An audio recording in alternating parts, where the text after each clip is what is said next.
Yeah, everyone, this is Thermite, and this is Weekly Shonen Jump for the week of November the 10th, 2019. On the cover, we've got Kimetsu no Yaiba. Um, I don't know who's reflected in Tanjiro's blade. I mean, the eyes are a dead giveaway that it's someone I don't know, right? I don't remember any characters in the anime with, like, branchy eyes. I guess those could just be, like, blood vessels. I sure hope that's not you. Last time Demon Slayer was on the cover, which honestly was not that long ago. It was like a month ago, maybe? Like 3 weeks? I mean, I have been doing a lot of like jumps in tandem with one another, so that could have been a long time ago. But I remember specifically not recognizing Giyu, and everyone giving me shit for it, so I'm gonna guess this is Giyu. Sure. Anyways, I just did jump before, so I don't have much else to say. Let's jump right into Actage, Chapter 89. I didn't put up all the things like I usually do. Oh boy, we're getting off to a great start. Ooh, anger is a cry of agony. So are we going to go into the, that metaphorical idea of, sadness and being, what was it again? Being sad and being mad are basically the same feeling. Or they're very similar feelings. Oh no, we're actually focusing on Ogami though. Like, I personally do not fully get it. But it's interesting that it seems like in that moment, like, Ogami fully understood it. In that case, it also seems like it's not that... It's not that she's blindingly filled with hatred and that's being turned into sadness. But rather, like, the true nature of her rage is sadness. Which sounds exactly the same, so let me try to explain myself.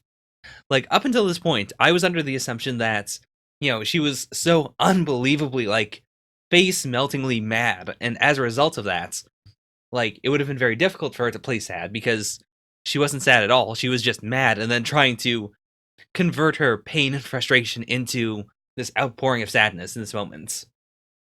But what I think is actually, like, it's the opposite. Her feelings towards her father are, like, they are inherently, I guess, vulnerable. Like, she's been putting herself in that moment, which we did know before, actually. We did know that she was trying to bring herself back to all those days in her house, watching movies, trying to distract herself from the fact that her father abandoned her. I guess even then, I found it weird that, what she was remembering was her blinding rage at that. That really doesn't make a lot of sense. A kid who's abandoned like that, I imagine, I don't know that for sure, thankfully, I imagine you'd feel a lot more like sadness and loneliness than pure rage. So maybe that's it. Maybe it's that she's been drawing on that sadness and getting angry about it. Like, wow, why was I feeling glum about it? Why was I putting myself down? I should be pissed off. And now she's allowing herself to go back to that fragility, which would also fit the scene. Like, she's intentionally, to some extent, allowing herself to be deceived by the Monkey King because she's so desperate to once again talk to the Ox King. Scene 89, in the ocean. Now, is this a metaphorical ocean? As I've said before, I don't actually know how Journey to the West goes, like, in the slightest. I do know in the most recent One Piece arc, no spoilers, but there is a big focus on the ocean and on water, so maybe that is a part of Journey to the West. Are you saying that in this One Piece arc there's a focus on water? I mean, I don't think most One Piece arcs have a focus on water. I know, but as someone who's never read One Piece, that probably sounds like a, well, yeah, no shit. Listen, for those of you who don't read One Piece, the water is different in this arc. you gotta, just trust me on this one, the water's different. Yeah. I do really appreciate that. As I said, as I've been saying this entire arc, I usually in real life I'm not that big of a fan of character actors like Nicolas Cage, people who do just play themselves. But I think Ogami's a really good example of someone who does do that. Like, and I do appreciate his commitment to it. I don't care, even if this role is a role in which in which the character has to play another character. I'm not going to do that. I'm just going to be me for both characters, and it's going to be fine. Like, I have to appreciate his balls, if nothing else. Oh, okay, so that's the act break too. I mean, I should have noticed that based on the curtain, but I didn't there was no like curtain falling motion. Oh, I guess that is what's supposed to be happening here. I thought it was more of like a transition rather than like, the end of the act. But okay, I see. And yeah, I do appreciate that, The big drama nerd is the one freaking out over it, and he's trying to dissect the play, which it's not like that's a negative against him. Of course, that's the point of the play. Like, you're supposed to be thinking about it. You're supposed to be enjoying it. But meanwhile, the girl, like, is the one who's like, hey, I hope Yanagi's okay. Even though he is supposedly more of a friend to her. Like, I guess it's more that the play is so good that, like, it's distracting him from the obvious thing of, oh, she looks like she's in horrible, horrible pain.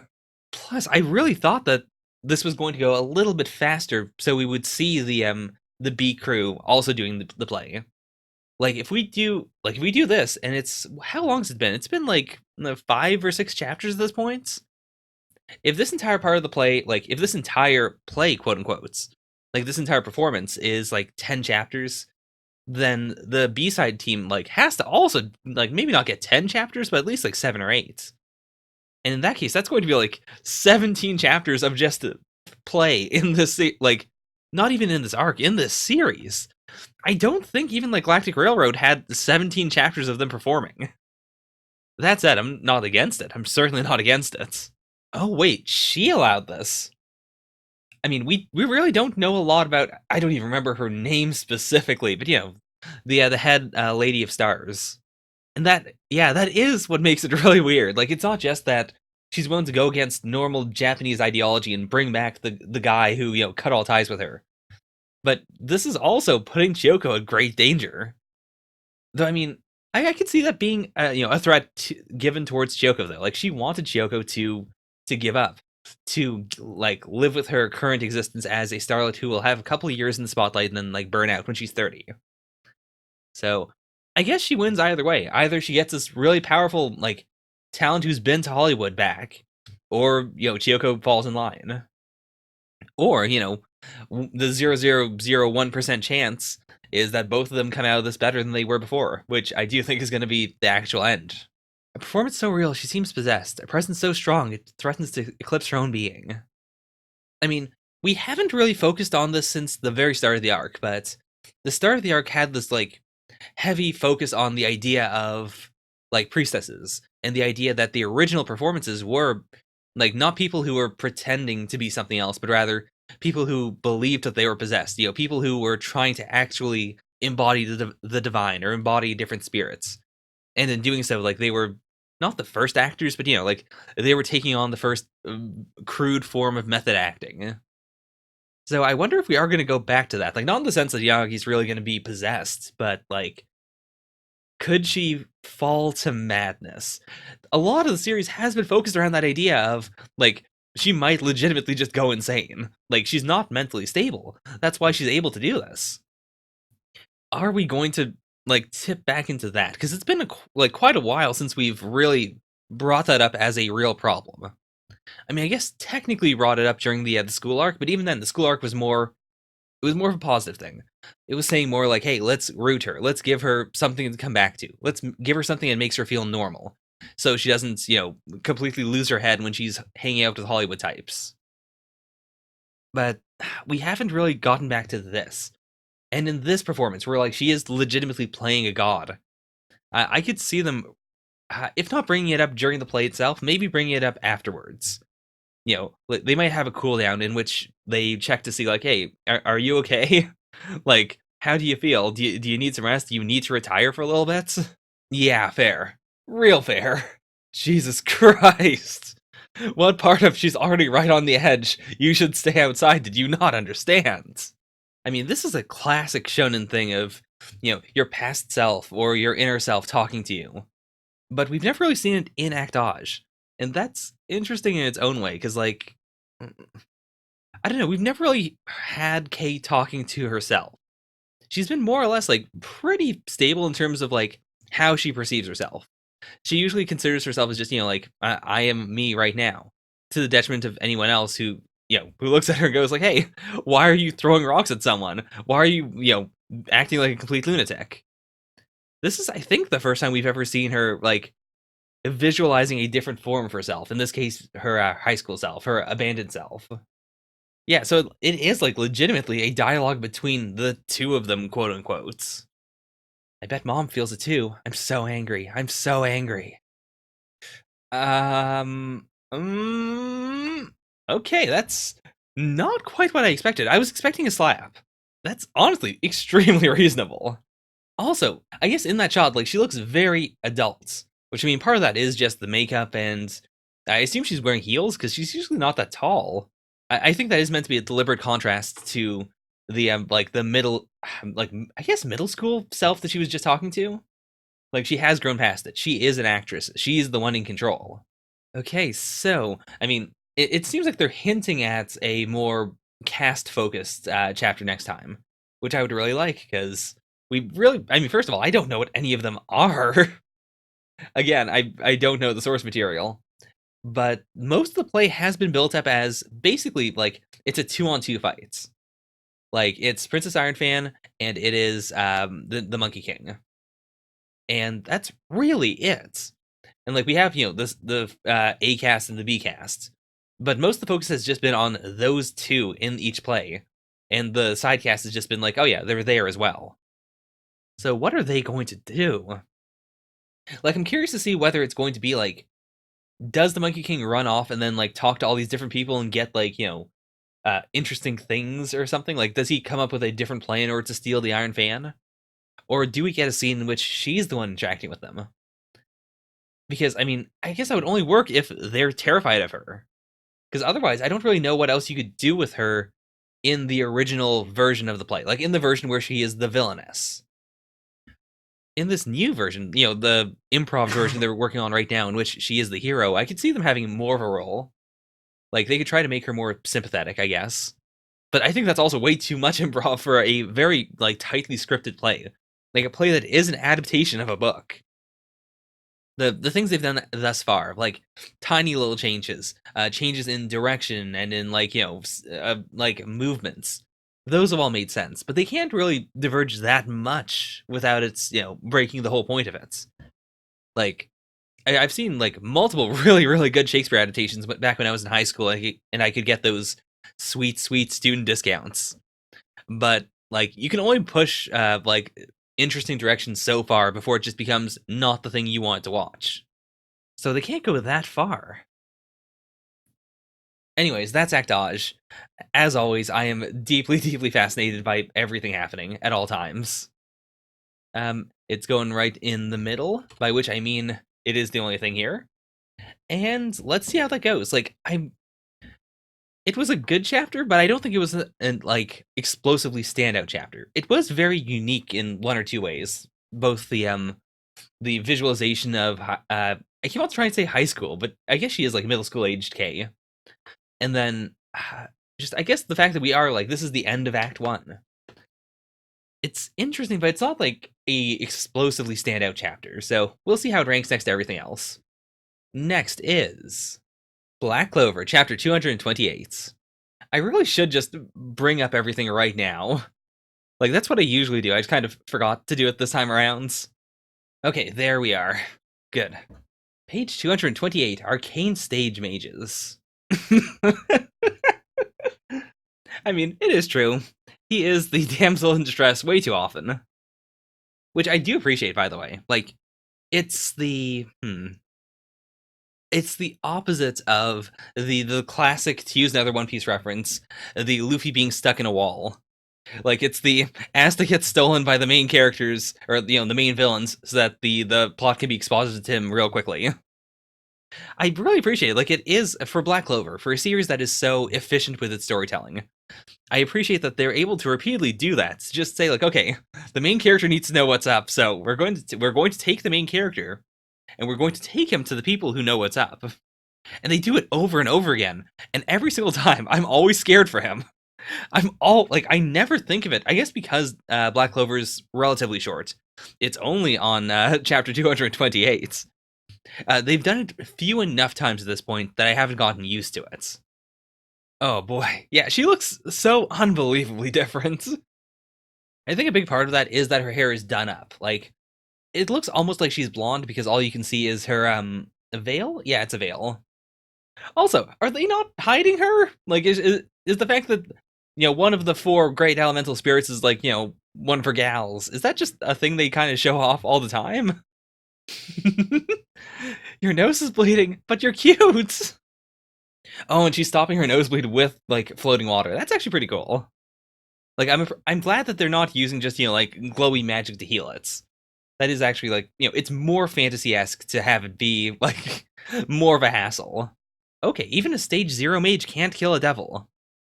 So that does imply, by the way, that stage 0 isn't like everything above this. Like it's not just everything on this level and above is all stage 0. It's incalculable. Like there is a limit to stage 0. Now we could go into like stage -1, which would be not a big fan of that kind of thing. But I do actually like the system a lot better if it isn't traditional power levels in that sense.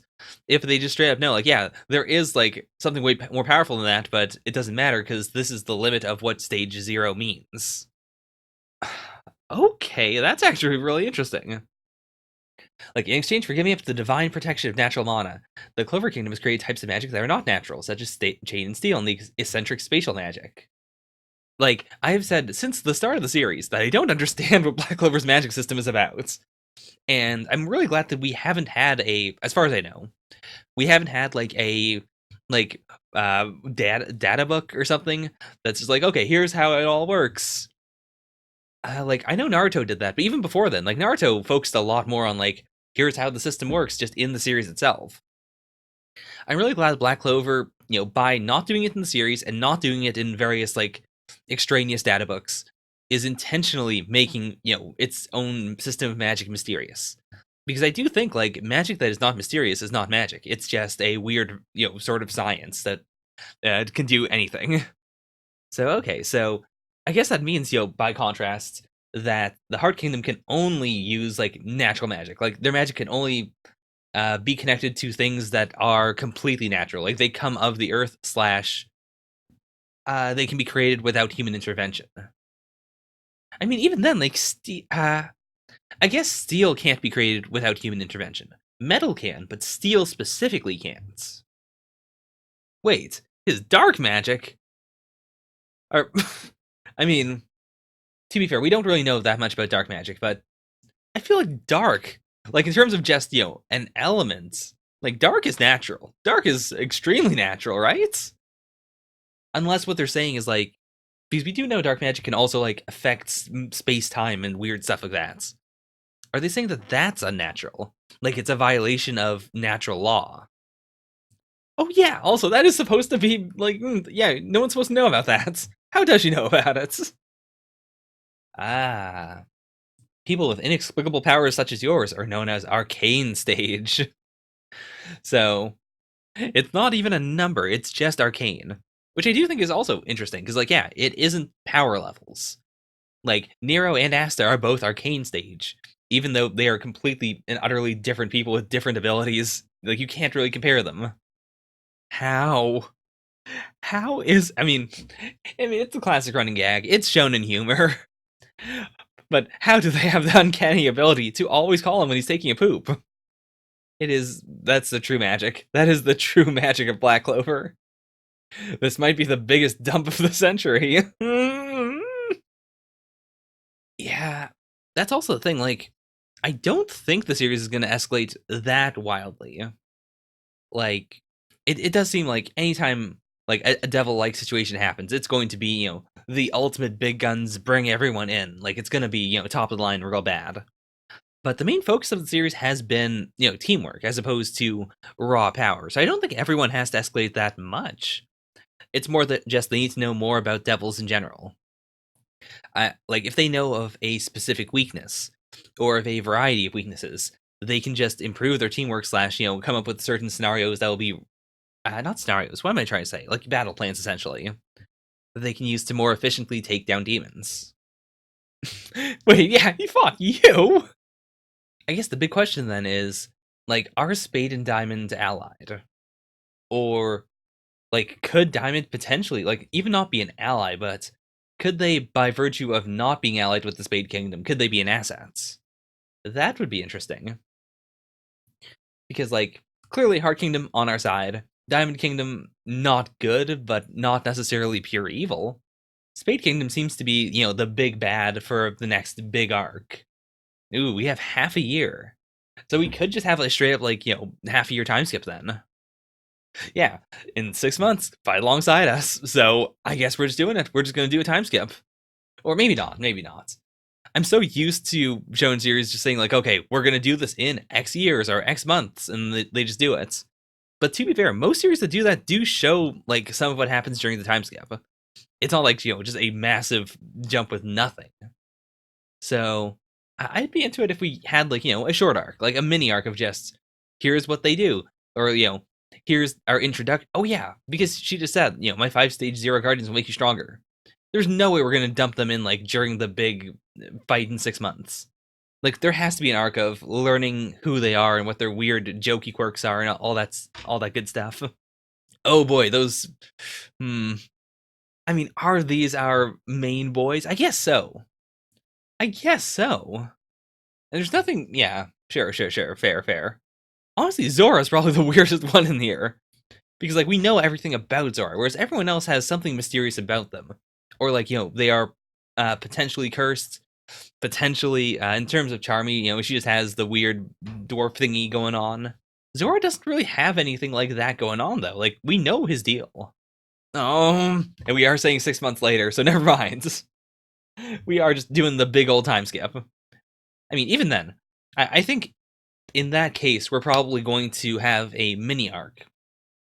Like hey, here's the catch up. Here's all the stuff you knew, or you need to know before we do this arc. Although, I mean, Black Clover is a very fast series. It reminds me a lot of Bleach.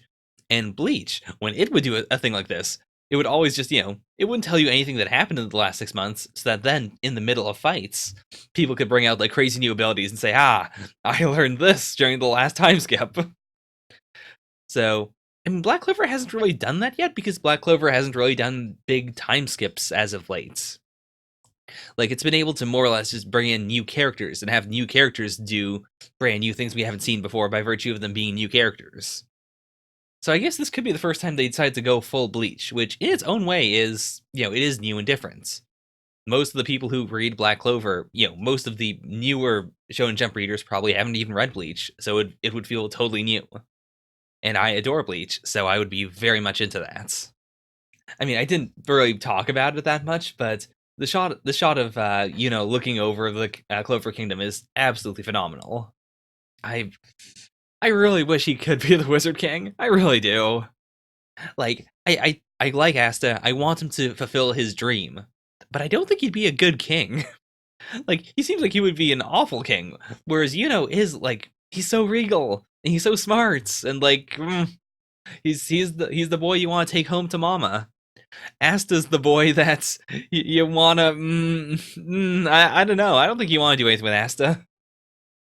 Asta's the kind of boy that gets you arrested. Anyways, that's Black Clover. Good chap. Where would I put the? I mean, I'd put it below Actage.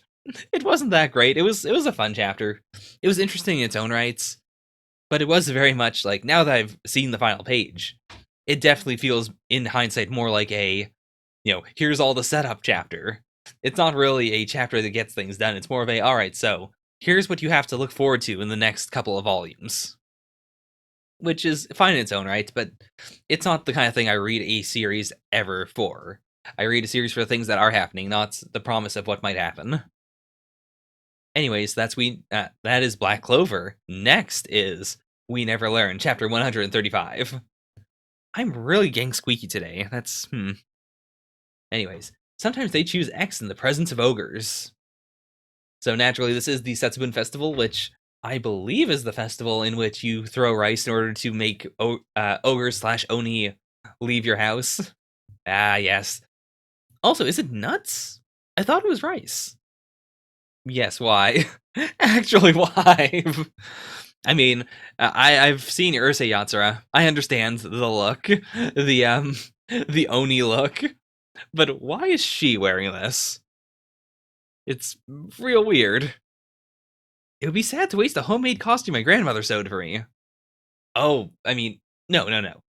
I was about to say, like, oh, it makes sense because she would have sewed it for her when she was a small child, and that's why it's so tiny. but the bra is very clearly, I mean, not bra. What's that called again? Like a top.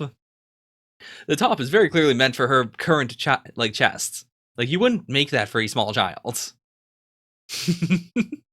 I want to see him wear it though. That actually looks. That would be a really, really incredible visual. Oh boy, it's hypnosis time. I am a fan of hypnosis, so. Also, as always, as is tradition, every 3 chapters we gotta have Sensei. I do appreciate that, like, we as the audience are, very finely attuned to the fact that hypnosis is just a part of the series. It happens a lot. I like that Naruyuki has finally also become fed up with the hypnosis. But Sensei, you don't understand. You don't understand how effective hypnosis is. Hot damn.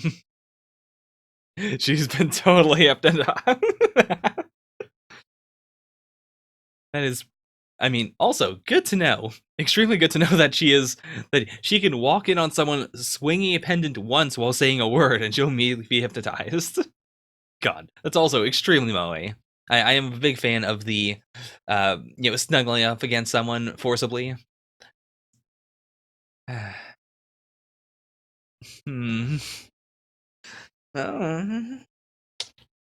didn't even need to hypnotize you for that. What? I didn't even need to hypnotize you for that.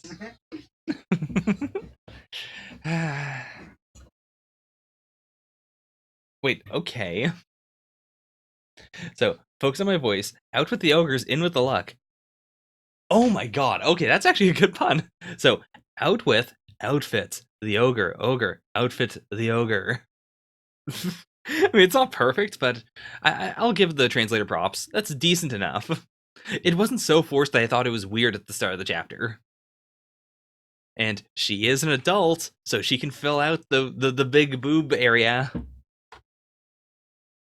Honestly, it actually looks much better on her than it does on Ogata. Hot damn, she hypnotized herself. I mean, this is peak we never learn. I'm pretty sure that is not possible. How? I mean, he is being responsible. He has decided that in the presence of 2 hypnotized ladies, you need to just remove yourself from the situation. There's no way this can be good.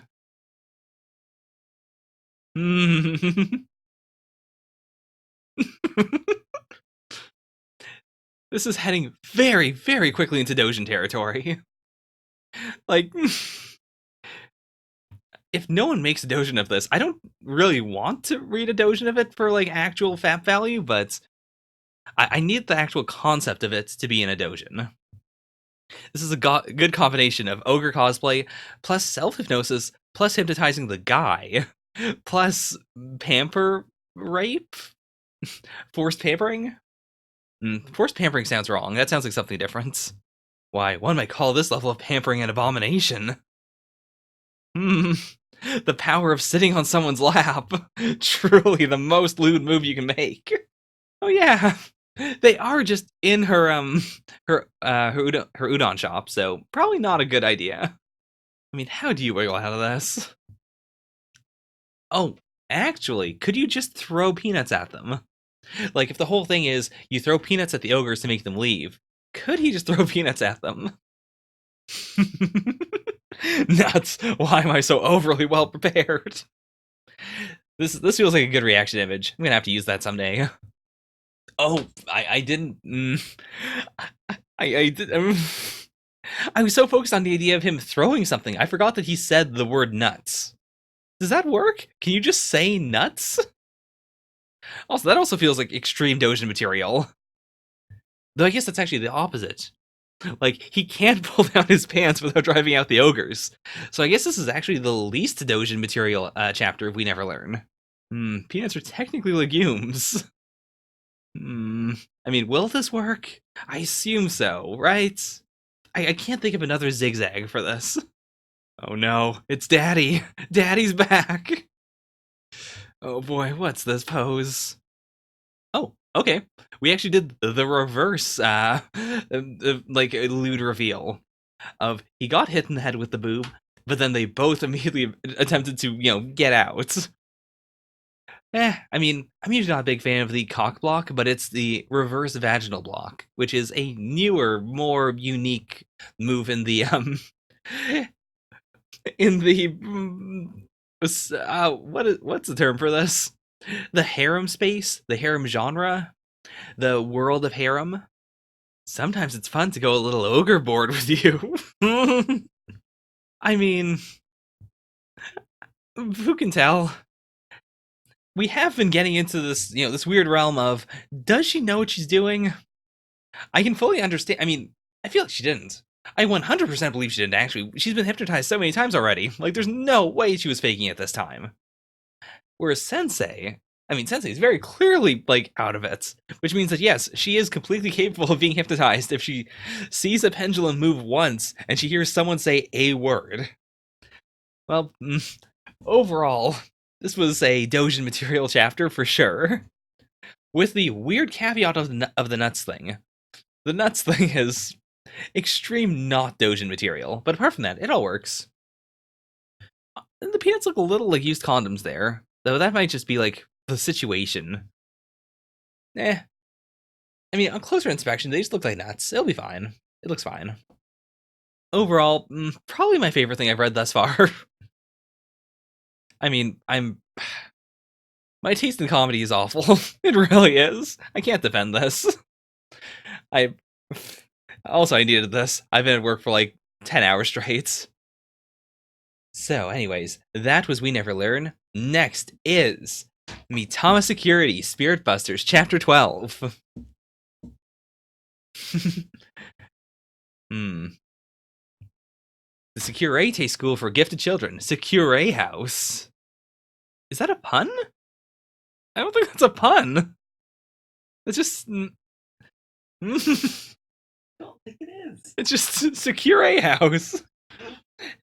The day his mother brought him in, there was an enormous line of spirits behind him. So we are following up on this thing, like the fact that he himself had a line of spirits, much like Renahaze does.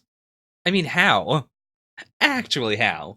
We've seen Mitama now. There's no way he could exercise an entire line of spirits. Also, there's dancing. Why? For what purpose? I mean, to be fair, we don't really understand why spirits do what they do. We don't know why they are the way they are. Hey, they're actually bringing that up. Yeah, sometimes behave in ways incomprehensible to we humans. Okay. What is this? Are they making a Q? I mean, it could also be like, a mouth maybe, but it looks more like a Q than anything else. This is actually a pretty different twist on the usual, the weird kid who's being isolated because, he's strange and no one understands him. Because everyone here can see the spirits. It's not like, oh, it's that creepy kid who thinks he can see spirits. No, it's that sad kid who's being bullied by spirits all the time. I mean, kids are mean, but it's a weird thing to bully someone for. Or I guess just, ostracize someone for. I guess it makes more sense if it's more like, we don't want to be tossed in the air by your spirits. Also, it feels really weird to see Mr. Stripe just, with the striped eyes looking normal. Like, it's not a reveal, it's not him using an ability. That's just how his eyes are, I guess. I want to become a Securate pro. I saw this video online of Securate person beating up bad spirits, and it was really, really cool. Of course, he saw it on YouTube. Or, I assume he saw it on YouTube because it's an official channel, and the title is I Did an Exorcism, which feels very YouTube. Also, I wonder when this took place then. Like, in universe, because YouTube started around, like, what, 2006, 2008? I guess that works if Mitama's, like, if he was, like, 6 or so here, and then he's 16 now? No, that doesn't make any sense. He has to be an adult. I guess if he was, like, 10 here, or, like, yeah. Like, even being in middle school would still work. Like, he seems younger, but I think that's also because he's crying constantly. Oh, wait, no. Last chapter, didn't they say what time it was? Or, when the flashback happens? Let's do a quick check there. No, they just said, you're the same as you were back then, before you became a Securate pro. And as we all know, the Randosaru is just a bag you keep for your entire life. So that doesn't actually say, like, what age he is. He could be any age and still be using it. Okay, so... I mean, I do appreciate his balls. You know, it's the classic, you know, being terrified and still doing, you know, what you want to do is actual courage, not just not being afraid. The boy's constantly in tears. I assumed he was crying because he wanted to escape his spirits, but my evaluation of him was wrong. Through all the fear and the tears, has he been fighting spirits all along in his own way? Okay. So, I mean, we do know he is very fit. Like, he is very physically strong. So, at the very least, he was able to pull off, you know, the physical training part of things. How long do you think you'll last? Okay. Wait a minute. It took me a moment. So, he's teaching him how to spin the gun. Why? That doesn't help. That's not a thing you should teach someone. Move more wastefully. More needless movements. More.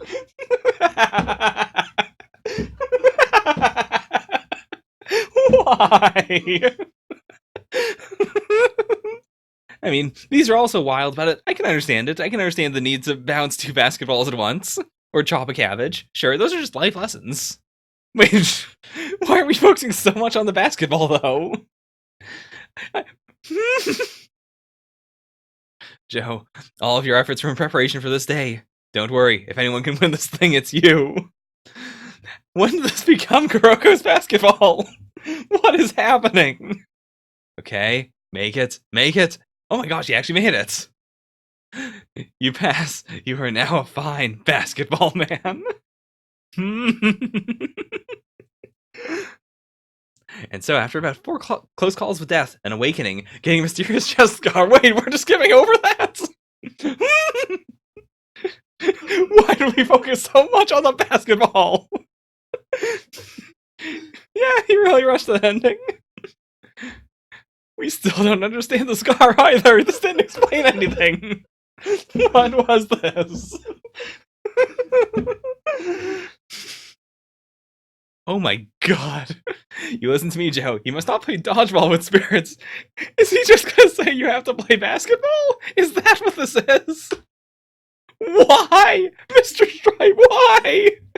Why is he like this? We did have the basketball spirits a little while ago, actually. I don't know if it's related. I don't think it is. But why? Okay. Why? For what purpose?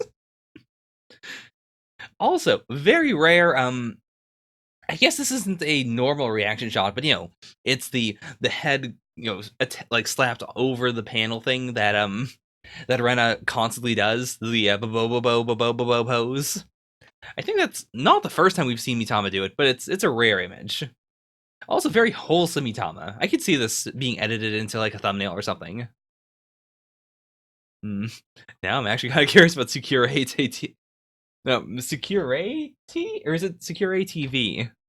Oh, I think it's Security myself. Was this all along, Con? Did Mr. Stripe do this just to get Rena to start watching Security videos on YouTube, therefore putting her on the path to exercising her own spirits? I like the idea that what he watched on YouTube was just a basketball highlight.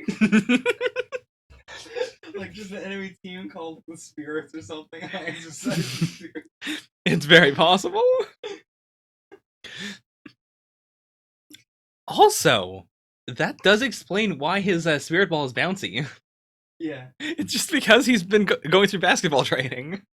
Well, you said you don't think the basketball ghost is related, but everything he taught him is everything that he's done through exorcisms. Like he was cooking at Reina's house. Right. Oh my god. Like it was going through everything that he's done before. Okay, that is actually really cool. It is all real security. Official business.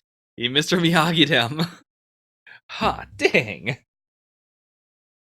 Wow, okay, well, honestly, very good chapter. I'll put it right below We Never Learn. It was a very good chapter. It was definitely like it's hard to rank Mitama security chapters to me, but just in general, I feel like it bats really, really high on average. It is a good, fresh, big boy series. And it really is one of the few series I'm like always looking forward to 100%. Which feels weird because like I love the Promised Neverland. I love my hero. but I don't think I look forward to them as much as I look forward to Mitama Security now. I guess because it just has that psyche freshness of, even if, it is like leading off of a previous chapter, it's always like fresh and snappy, and I know I'm going to get something out of this chapter. Whereas with a more serialized series, I think it's less clear on whether this is going to be a chapter that has the things you like, or if it's one of the chapters that's there because you got to do the thing. I think gag series are really strong in that effect, because a gag series, by definition, is about the gags, and almost every chapter should have gags in it. If you're doing a gag series and you do a chapter with no gags, and that's not the gag, it's a bad chapter. You shouldn't be doing a gag series. I think it's also like this is a gag series that plays very heavily on being a fan of the series. Yeah. Like it probably wouldn't be that funny to pick up a random chapter and read it. Yeah. Much like Psyche, a lot later to its run, is not going to be enjoyable just picking up a random chapter and reading it. You're not used to the characters. Yeah. That's actually really interesting, because like most series, I feel like most of the newer comedy series that we've had in Jump, like David and whatnot, have been much like early Psyche. They've been setups that, yeah, you can just jump into any chapter and enjoy it. Or even if there is a plot thing going on, it's usually like, there's usually not like a ridiculous number of callbacks that aren't easily explicable.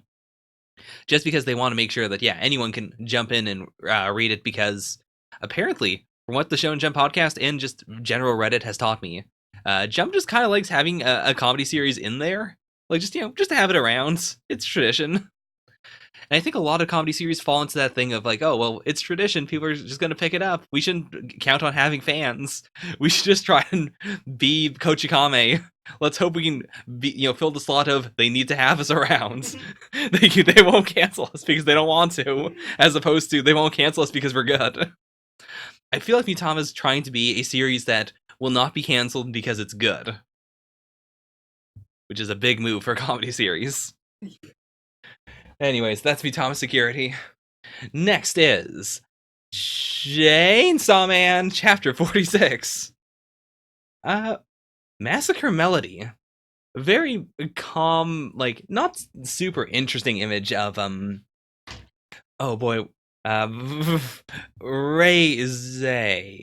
Yes. Which is, as we all know, a contraction of Renahaze from Mitama Security. It actually is. I didn't consider that until right now. I don't think they're related, but, it's there. I do like purple. Purple's one of my favorite colors. Probably my favorite color. Yes, that is correct. That is true, actually.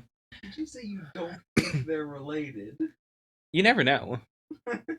Fair enough. But even then, like, I don't think this is one of the better color images in Chainsaw Man, just because there's not a lot going on with it. I do like the image here of, like, it's not that there's a background behind her.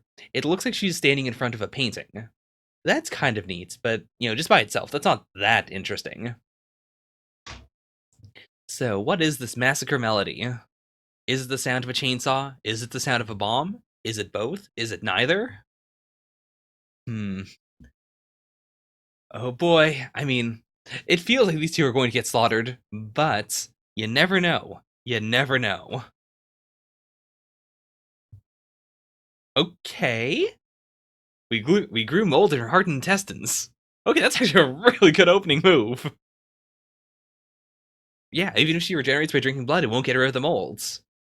That is actually a move I don't think we've seen anyone in the series use thus far. Like, I mean, not specifically growing mold. That's extremely specific, but like, embedding something in someone, or like doing something, like creating a blockage that can't be healed around.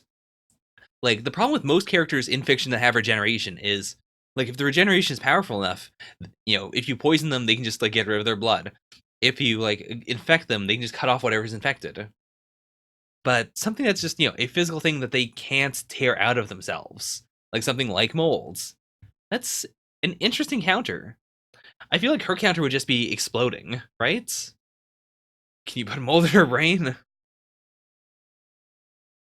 I mean, her brain is a living thing. Though I guess what they mean is they think she's dead.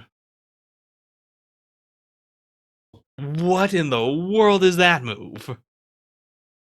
Like, this is giving me big Ajin vibes. Which, by the way, if you guys have not been reading Ajin, which I have not, you should check it out.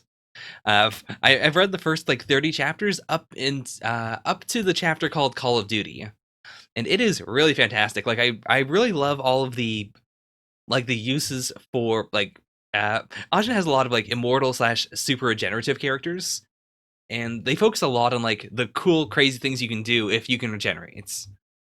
And I feel like this is like Chainsaw Man has kind of done that a little, but not that much. Usually in Chainsaw Man, regeneration is just a means to an end. It's the, I'm hurt too bad so I can't fight, so I'm gonna make myself heal up so I can fight more. But that's a really cool move. This also means I assume that her brain isn't that important. If she can throw her head and then make it explode, and then will she regenerate a new head? Wait, what? I actually don't know whether she changed her physical body. No, she didn't. Because the first time when she transformed, she changed her body, her human body changed, and she still wore, she was still wearing the clothing she was wearing before. Whereas here, she's only wearing the devil stuff, which I guess means that the head was the thing that regenerated. Okay. Wait, so her head regenerated into her full, her full, not devil form, but, whatever she is form. But her human body is still active. Now, see, this is some Ajin level craziness. Is that, is that supposed to be Fox? Because, like, I guess that could just be some other devil, but the fact that he used the Call of Kon makes me think it has to be the Fox Devil, right? I mean, how do you fight her? If any part of her can be a bomb, and also she can just, I guess, regenerate from any part of her that's been severed already. Well, no, it doesn't even have to be things that are severed, because she regenerated from the exploded head. So there's really no way to beat her. Can't you just keep on exploding perpetually? I mean, I guess there has to be a blood limit, right?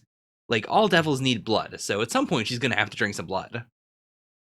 Also, this is peak Japan. Multiple members of your unit have been murdered by a literal devil, a literal demon that is constantly exploding and also exploding parts of its body and also regenerating from all the explosions. And you still have to ask to to shoot your gun. He was able to draw it, and he has. I assume he has the safety unlocked, but he still had to ask, "Let me shoot it." Masaki Ando requesting permission to discharge firearm. That is peak Japan. Do you have to get permission every time you fire a gun in Japan? God. I'm so bad at everything. Fujimoto can every time I try to tell a joke in Chainsaw Man, the series itself immediately makes the exact same joke. Like, it is uncanny. Oh, is she getting foxed? I mean, that's actually the first time around I thought it might be the fox, but that is very clearly like a big old bear claw or something, right? I mean, it's got the eyes all over, but that does not look like a fox paw. Also, she's definitely not wearing underwear. I'm really curious to see how the anime is gonna handle this. Because, I mean, I guess they can just do what Dr. Stone's doing, where, it's just the angles. You don't see anything with these angles. But I feel like if she was colored in, that's the main thing. This shot feels extremely risque. It's not like they're really hiding anything, it's just that it's not colored in. Oh? I mean, there's no way this is the kill. Also, hey, it is Foxy Boy.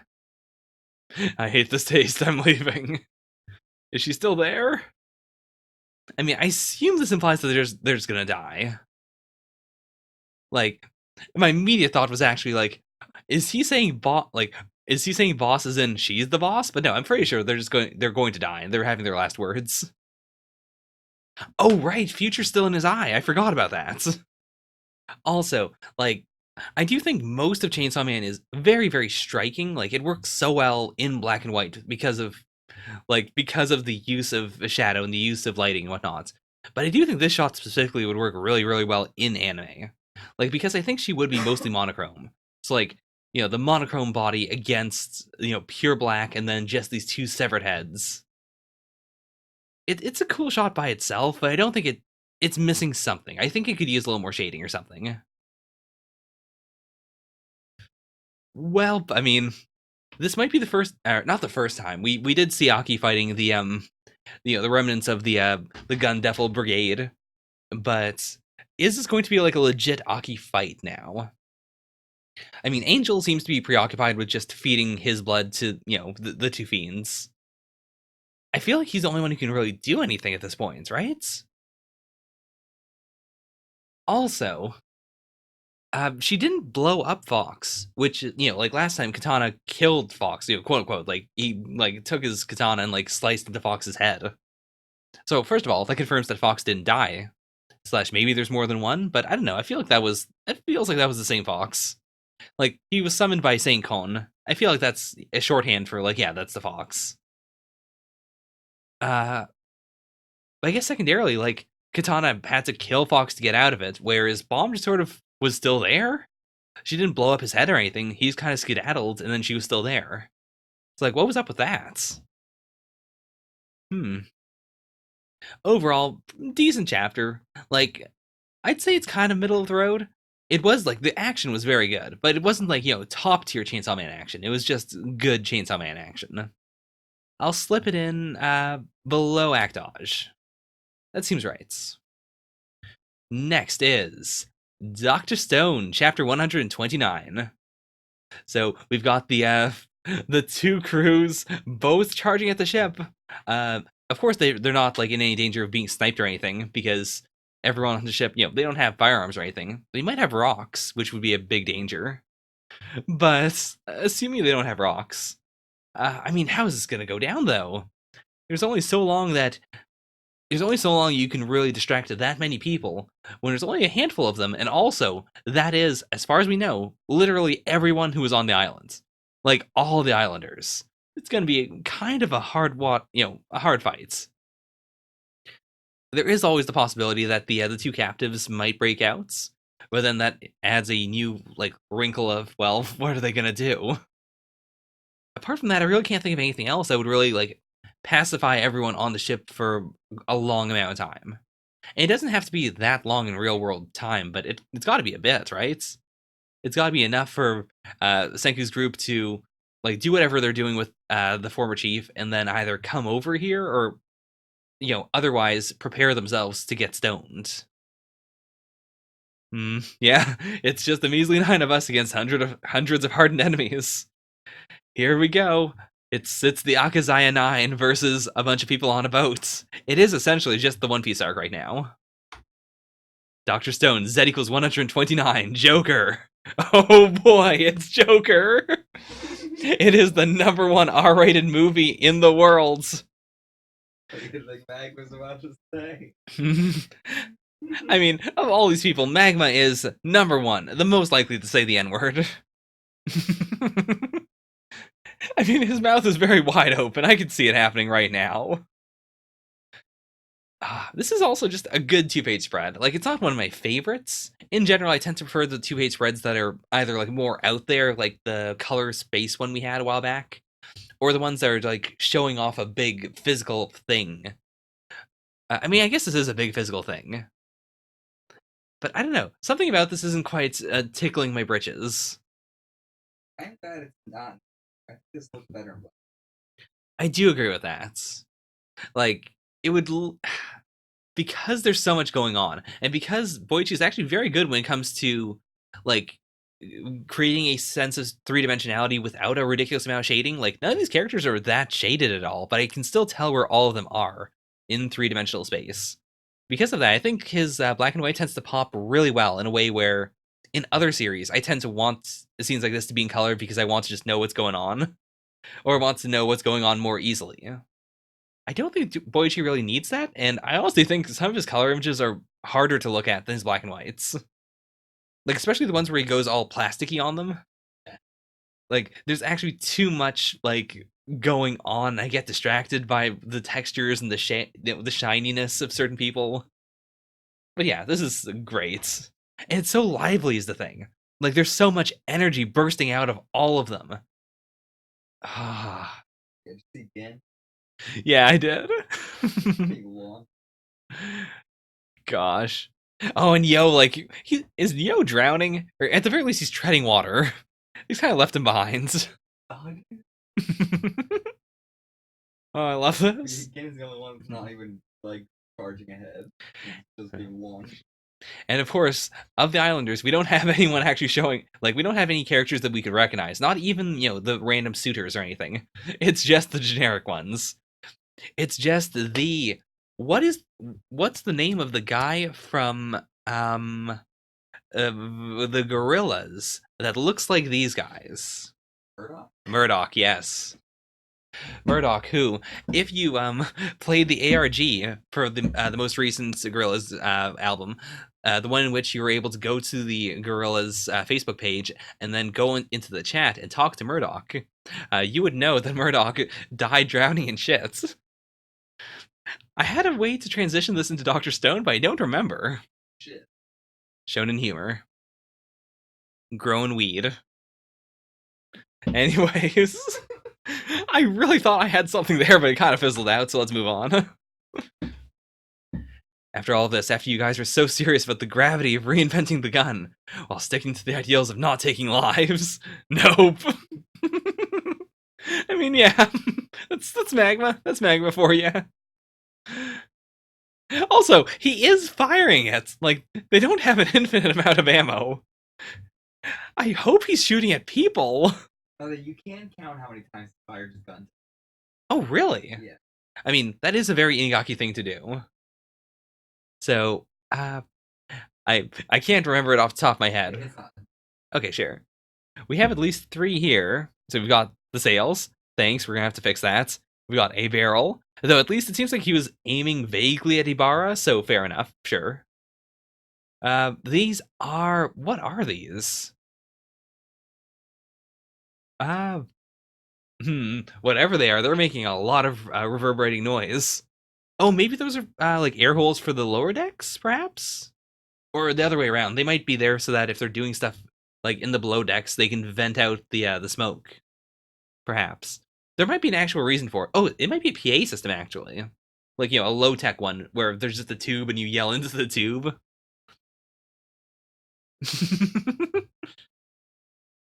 Ah, boy. Okay, only 3 shots left. Oh boy. This is a good Senku face, by the way. I really love it. It's so lo-fi. Actually, that's a pretty good yo face, too. I didn't really notice that. In general, strong panel. Very strong panel. Sorcerer's spell. Spear of light. This is some real isekai nonsense. I love it.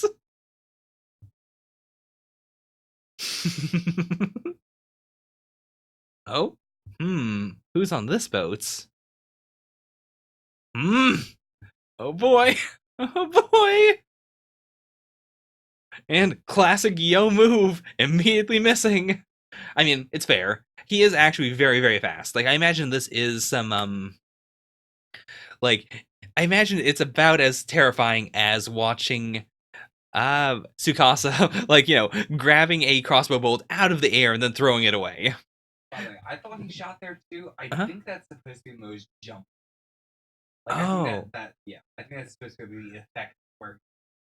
Okay, yeah, because there's no sound effect here. Yeah, that's what I got. Every time it's gonna for blame.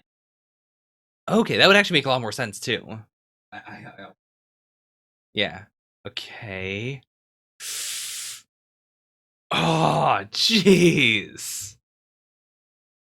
Yep, guns overboard. Oh boy. I mean, without that, how else are they going to take out Moe's? Like, they don't really have anything else apart from, like, the prisoners. Actually, the prisoners. Even then, I doubt they have a good spinny spear they can use, but, like, it'd be better than nothing. Well, there goes Kinro. Or Kinro, I mean.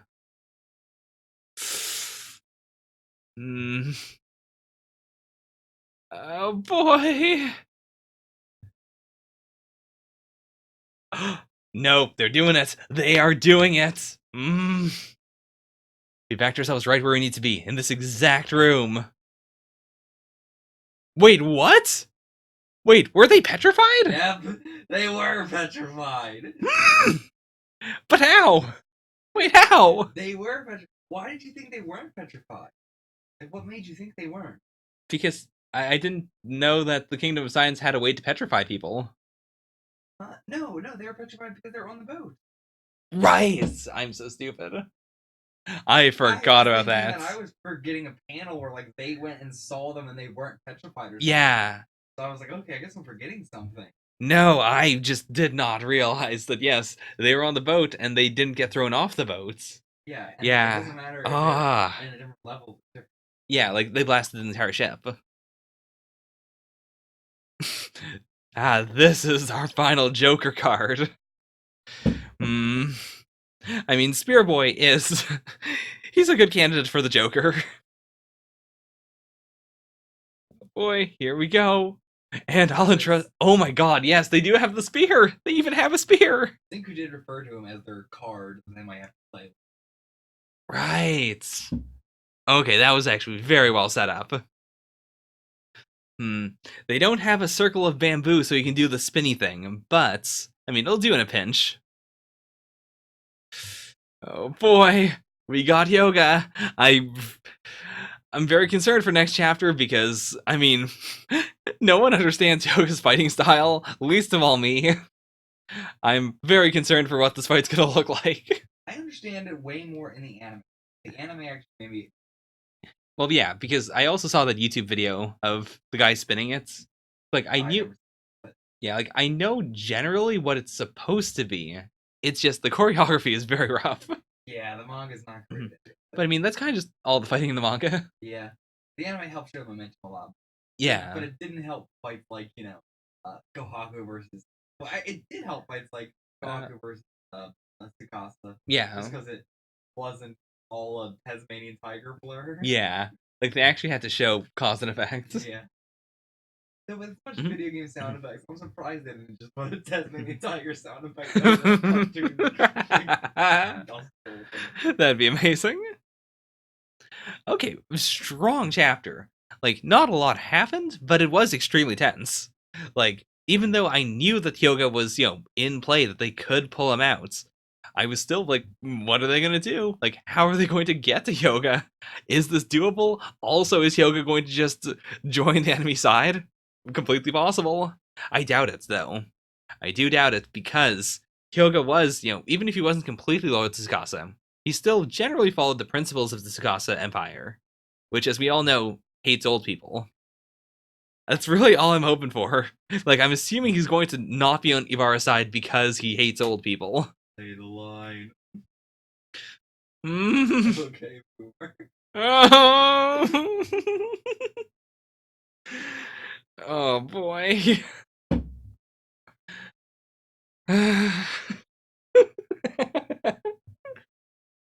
Anyways, that's Dr. Stone. It's just weed and boomers. Boomers shit. That's Dr. Stone. Overall, like, it wasn't standout. I do think Chainsaw Man was better than it.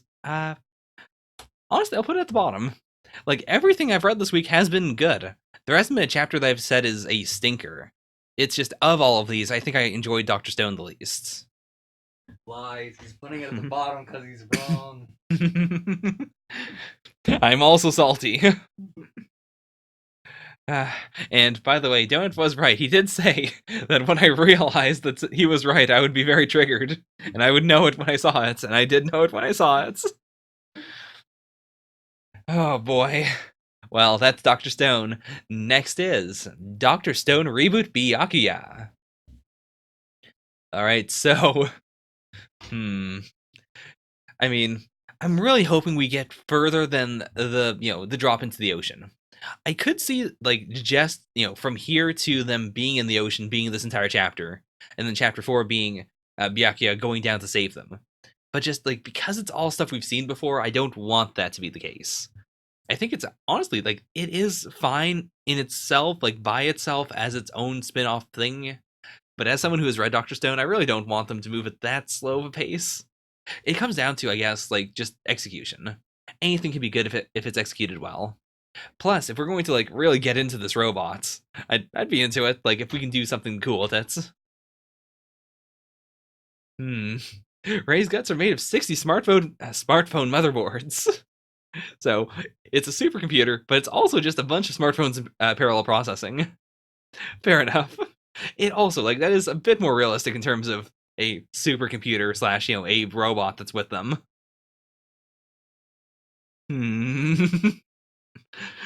I see they set it up to be the bokeh as well.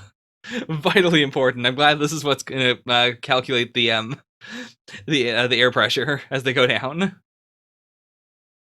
Boy, oh boy.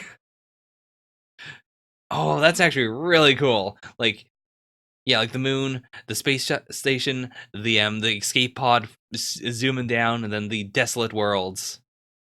With that is actually like a statue of a person there.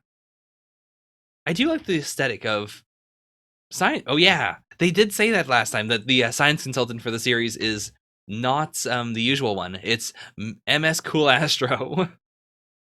Z=3. Give me space. Honestly, not a bad title. Like, there's a bunch of ways you could interpret that.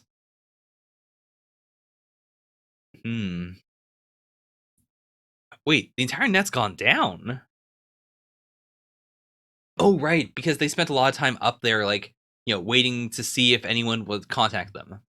I was about to say, like, no, the internet's not down. They were able to, to see that one stadium through live streams. But okay. Like, it does make sense that at some points, like, all the power, like, anything producing power for, like, a massive grid would eventually shut down with no one looking at it. Yeah.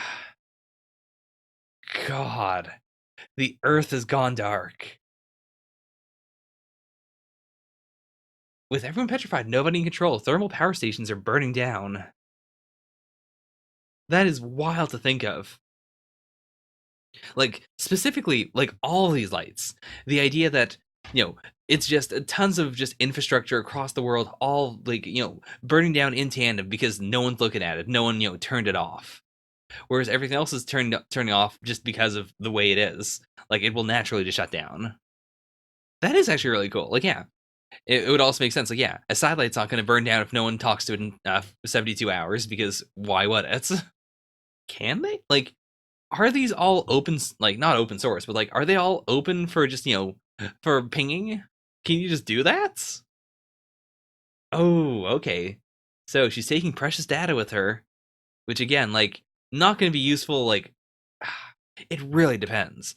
It really depends. Like, solid state hard drives can last a really, really, really long time. I don't I don't know if if they would last thousands of years though. But theoretically they should. Like the whole point of it is there's nothing in there that breaks down. It's all just one physical thing. Whereas like with disk-based storage, it'll eventually degrade. Like, the ink on it will degrade. The like laser etching will slowly smudge and wear away. But solid state media should last not forever, but a long, long, long time, especially if it's not being disturbed. Plus, like, I wouldn't even say it's like a big cheat in the world of Dr. Stone. Because, like, if all they had, like, assuming that Senku finds this eventually, like, he would still have to, like, either find a computer that still works, which is not going to happen, or he would have to reinvent, like, not just computers in general, but he would have to reinvent a computer that would specifically work with that SSD, which is super duper ultra wild. So, like, I think that'd be fine. I would not be mad if I saw that hard drive show up in the series. They're all taking their samples. I mean, that's a scientist's art. Ooh, okay, now they have a time limit too. I mean, they already had a time limit just because, they're in the station, it's orbiting, they also, use up air, but this is just a nice extra way to make it more of a pressure cooker.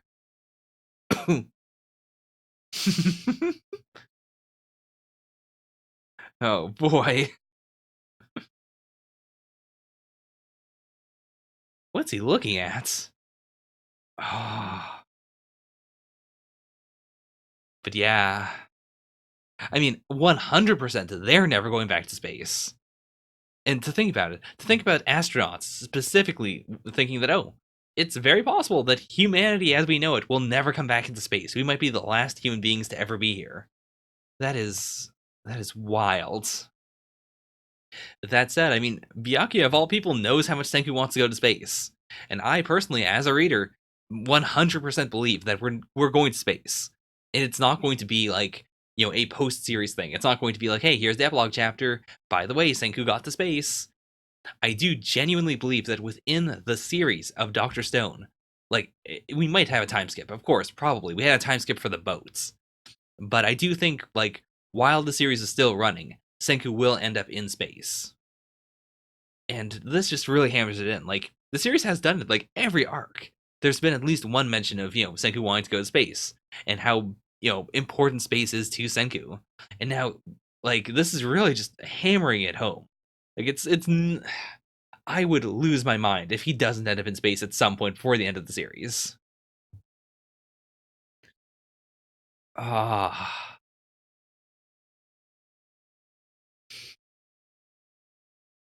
God. Now I want to get back down there quick, but at the same time, I don't. And his tears like welling up and dripping out of his eyes, like in the way that they only can in CRG.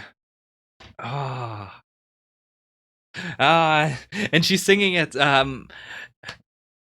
In Japanese, it's called Tsubasa wa Kudasai. In English, it is. I don't remember what the English name for it is. I can hear Susan Boyle singing it in my head. I want to spread my wings and fly away to the sky. Dun, dun, dun, dun, dun, dun, dun, dun. I mean, for the last song sung in space, that's a pretty good one. I do think this rhyme scheme is very bad, though. Like, this song's been translated to English hundreds of times. Why couldn't the translator choose one of them? White wings are all I ask. I mean, I guess ask and back sort of rhyme, but it's not good. It's not good. Mm. I mean, it is impactful. Just the song itself is extremely powerful, and I can hear it in my head. It's just, I do think this is a bad translation. Or, it's not a bad translation, it is a not the most eloquent translation.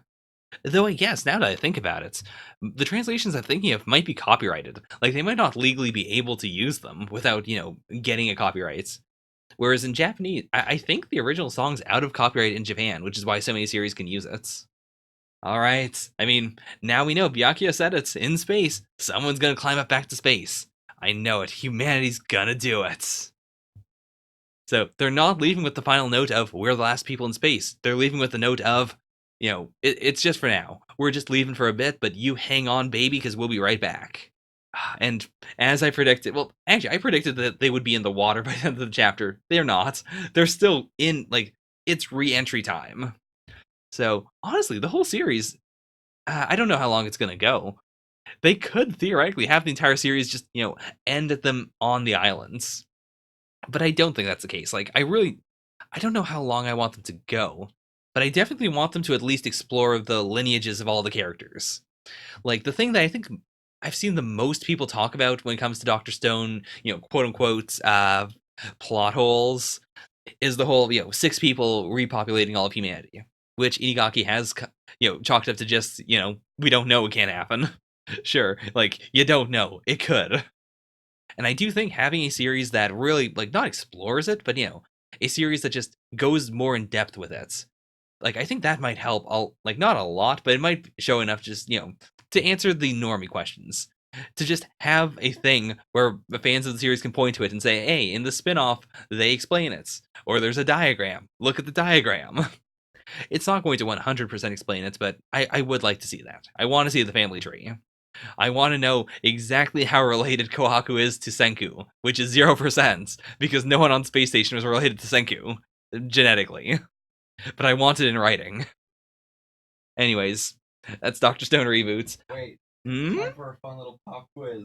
Hmm? What's the first and most important thing when building a scientific civilization from scratch?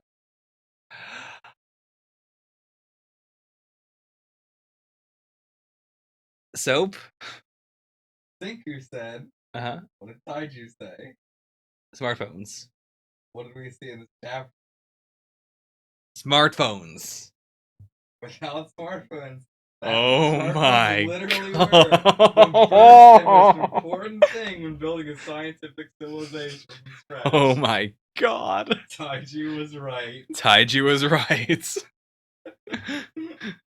Oh my god. Senku can never know of this. Oh my I god. immediately made the connection when I saw that. I was so happy that Taiji got to be right in the end. That is incredible. Jeez. I'm really gonna enjoy the series for the small little callbacks like that. Yeah. Recontextualize a lot of stuff. Yeah, and especially because like this is written by Boichi, but like we know that Inagaki's looking at it. Yeah. So I'm legitimately really curious. Like, is that something Boichi came up with, or did Inagaki did Boichi make the supercomputer, and then did Inagaki kind of whisper in his ear, make it smartphones? I love it because it fits narratively too. Mm-hmm. Like, wide. Yeah, it really is. Like, I think this chapter had the most Dr. Stone energy to me of the 3 chapters. Like, the first one was just, okay, we're getting back into it. Chapter 2 felt more like it felt like a fanfic almost. Like, not in a horrible way, but in a, like, we didn't really explore anything I really wanted to explore in it. I was honestly not a fan of the shirt ripping that, Oh, yeah. name. Oh. It's a Russian name, right? Russian boy, yeah. But yeah. It was a little too on the nose. Yeah. Yeah, it was. Mm-hmm. Like, seeing him do like a buff out sort of thing would have been fine, but yeah. not like the ripping of the clothes. That was a little bit too much. Like the pose especially. Like, I'd be fine seeing somebody like Shamil, if a character already had glasses, I'd be fine with them doing like the Kinro glasses, classic glasses. Right. But I wouldn't want them to be like, the rules are the rules. Yeah. I agree. I think this hit a nice balance of like it is stuff we've it's like it's still it's still a prequel. It's all stuff that we vaguely knew must have happened at some points, but it also had its own identity. It was playing off of the series in its own little way. Yeah. I'm happy it's running. I'm really happy. Like I think this is the chapter that's to me said this deserves to be in Jump. Whereas like before this point, I was thinking of it as like a series that should be running in Jump Plus / Manga Plus. Like it should be a web exclusive. I still think that. I think it's fine. Like I mean, if we can have like 2 Naruto things running in Jump at the same time, if we can, like it's a thing that happens sometimes. I'm fine with it. Yeah. I do think in general though. I'm fine with that. I didn't think of that until now. I would say. Yeah. I mean, yeah. I would say like, yeah. Yes. Yes is what I'm saying. End of sentence. Anyways, honestly, it ranks higher than the actual Dr. Stone chapter to me. How much higher, though? I mean, not absurdly higher. I do think Chainsaw Man was more fun, but I do think it was a better like chapter of manga than Black Clover, for sure. So I'll fit it in right there. So not like absurdly higher. It's not the number 1 thing in Jump right now, but it's decent. It's reliable. Also, how long do you think Reboot's gonna run? At least until Dr. Stone. I don't think it'll pass Dr. Stone. And I think it'll probably go right up to Dr. Stone. Not like on the exact week, but around. Okay. I'm going to say, I'm going to say 50 chapters, and I don't think it's going to go up to Dr. Stone's ends. I think we're going to have a chapter like, and maybe like in the next arc or something, we'll have a chapter where like Reboot ends, and it ends on a note of, I don't know what it would be specifically, but maybe it'll be like Senki going back to the village again, and we'll have like little handoff moments of like I've left one last thing for you, or I think that'd be a bit too cheesy, but even like more of a thematic thing, like Byakuya looking up at the stars, and at that point Senku in the actual chapter of Dr. Stone is also looking up at the stars, and if you rip out all the pages in between, they're both looking at the same night sky. But yeah, I don't think it's going to run until the end of the series because I feel like Dr. Stone's a series that's very forward thinking. And I think it'd be weird to have like the past story, the story of, the boomers. I think it'd be weird to have that running in parallel with the story of the new generation all the way to the ends. Yeah. But I could also see, I don't know, I can see it going on past Dr. Stone, honestly. Like, I think there's enough material for it, for sure. They could absolutely do it. On the opposite way, I don't know if there's enough material for it, but it's still doing it. Okay, well, we've got him down. It's in not writing, but it is online. If you have any of your own theories, please leave them in the comments below. I'm honestly really interested to see what people think in general. Like, I could also see people arguing that this is going to be like, 5 more chapters. Like, it's a super limited series. They just get to her. They touch down. It's all just for the smartphones.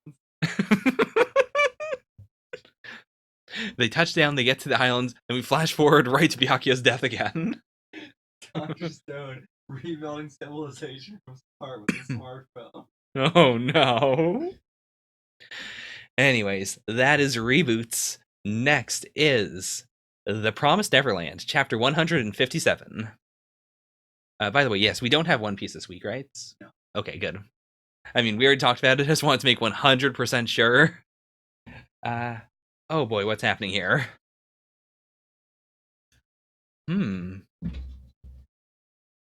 He's still trying to live.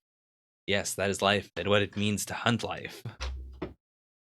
I mean, as we expected last chapter, where she said, my younger brother, he was in fact a friends. It's not like that's a weird, like, big reveal or anything, but it feels weird to have them say Prince Sonju. Like, he is a big deal. Everything has life. We all living creatures are precious lives created by the god. Oh, no. Okay, I see. Sorry. I misread it. Everything has life. All living creatures are precious lives created by the gods. We all hunt each other and are therefore connected. Oh, that's actually really cool. Because this, like, that explains what happened.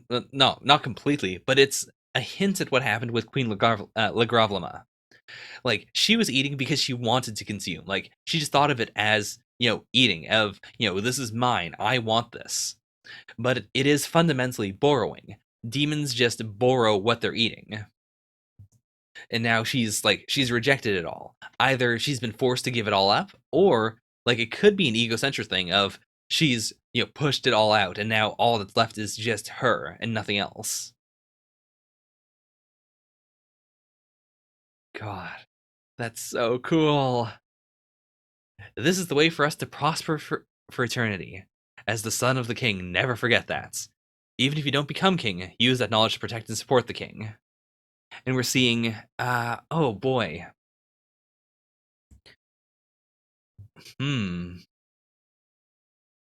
So it looks like, I mean, that's clearly supposed to be Legravlama, right? Like, that's Legravlama.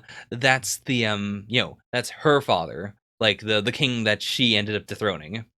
I guess then this must have been the former king, like the king that was Sonju's dad. Huh. Chapter 157, The World is Mine.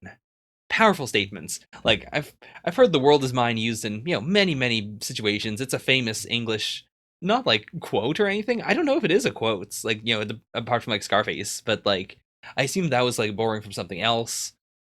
Huh. I assume also this is being said from, Queen Legravlama's perspective. Like, Sonju is fundamentally like a very religious guy. Like, he does seem to hew very closely to the traditions. Whereas I guess she would be the one thinking, like, no, this is all mine. I wish to have it all. Though you were born a prince, you got caught up in the ancient faith, went against the royal family's intentions, and betrayed us by running off with the evil-blooded. Okay.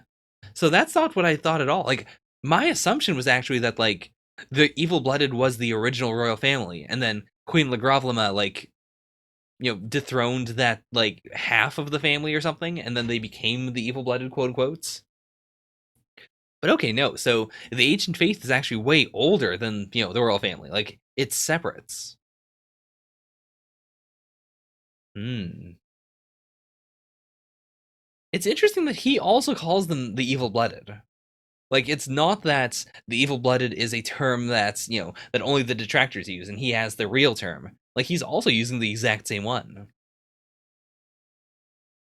Like, it also seems to imply that, the ancient faith and the evil-blooded are two separate things. I wonder if the ancient faith, like, existed beyond Gargablarg. Like, is Gargablarg a new thing? Especially because of the promise. Like, he said, that stupid promise, implying that he's not, like, he doesn't revere Gargablarg. He doesn't revere, he doesn't revere the promise inherently because it was made with Gargablarg. Hmm. Okay. Ah, so she has two cores. Hmm. In the royal family, in rare cases, a child is born that way.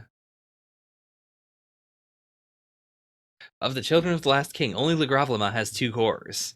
So it is like, just a double boss fights. Or, it's like the second stage of a boss fights. That's so cool. Hmm. Okay. But yeah, she's a monster. There's a possibility that she can move her core. But yeah, like, hit it once, annihilate as much as possible, and if it moves around, like, you can keep on just slashing and slashing at her. The main thing is just, I guess, not letting her hit you as well. Ah. It's so wild to see, like, a demon on demon fight where one of the demons, is a monster. Like, where one of the demons is the one that is profoundly abnormal. Okay. Yeah, like what Gilon's subordinates used, which she was freaked out by. Also, like, that seems to contradict what she just did. Like, I thought she purged herself of everything she ate, whereas that is clearly a trait of something that she ate. Huh. Oh. Hmm. She seems so powerful. You'll never understand this elating feeling of omnipotence. I didn't just revive, I was reborn, with overflowing power in a new body. I can retrieve all the memories and powers of those I've devoured and wield them as mine. Okay. So it's not that she, like, rejected all of it. It's that, she's, like, she has all of it, but she was also able to push all of it out of her. Like, she's not borrowing anything anymore. She pushed out everything that she was borrowing, and now it's everything in her is actually hers. That is insane. Like, we just learned about this facet of demon history, and I can already feel the sacrilege of it. That inherent religious feeling of this should not be. This is a transgression against God. Ah. Oh, and the way her mouth opens up is so freaky. Like, her main mouth. The other one's also terrifying. I do like the mouth eye thing going on here, but jeez. And Mujika, not, like, terrified. She's crying. She's actually sad. Why do you not run, you poor creature? Why are you so desperate to fill your hunger? So it feels like we're going to really delve into the evil blended thing, which I'm interested enough in. Like, we've gone far enough in the series that I think we can, we can answer everything. It'll be hard to do it in a way that feels, like, satisfactory, but I felt like this chapter was very satisfactory. I kind of, like, blasted right through it, but I did also really enjoy it. I didn't savor it, but I enjoyed it. And, like, this is the kind of stuff I really want to know about, like, all the metaphysical stuff, all the weird religious stuff, all the societal stuff. I do think the series did a good job of not showing us all of that, so that the children could be freaked out, so the children could feel like outcasts. And I do appreciate that now that everything's wrapping up, that we can explore all of this.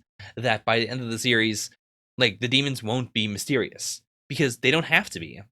Like, we've passed the point of the series in which it was a horror series. Now it's a series featuring just creatures we don't understand. And at that point, like, once you make that turn, I don't see the point in not knowing everything about them. Like, in any other thing, like, with Aliens, for instance, like the movie series, I mean, I see the point in, like, not knowing everything about the xenomorphs. because you want them to still be scary. You want them to have extra tricks. You want them to keep the audience in a state of confusion and fear. But like we know enough about the demons that now I just want to, I want to just explore them. I want the full sci-fi. What are they? What are they about? Treatments. And I guess my biggest question really is about this faith. Like, what is the gods they talked about here? Yeah, we are just borrowing from the gods too. That's the thing. Like they kept on saying gods, whereas Gargablarg seems like not even like. I guess Gargablarg could be a singular deity, like either a singular deity or just a demon that is very, very powerful. Like so, there could be just straight up other gods that we haven't really touched on because why would we? Like that's just not what the series is focused on. It's also cool that like the Gupna flower, which they did use in the ritual to get to Gargabar's place. That seems to be, based in the old faith, which makes sense. That's what they talked about. I guess that would imply that Gargabarg is a member of this pantheon, so to speak. Yeah. I don't really have anywhere else to go from there, but that's about it. Overall, pretty dope chapter. Is that a PB&J or just a PV? Hey. Enjoy your J. I will. So overall, that was the Promised Neverlands. It was good.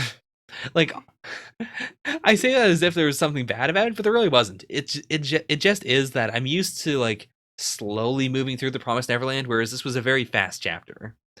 But that in itself is quite good. I do appreciate a series where you can have like chapters that are different in terms of the speed. Like Chainsaw Man is very usually a fast series. So a couple of weeks ago when we had like the very slow, almost We Never Learn-esque chapters, I thought that was actually really quite nice because it felt so very different. And then when we like snapped back into the usual Chainsaw Man ultra violent pace of things, like it actually felt impactful. Whereas I feel like Black Clover really could benefit from that. Like Black Clover has just been going at the Black Clover speed for like the last 2 volumes or so.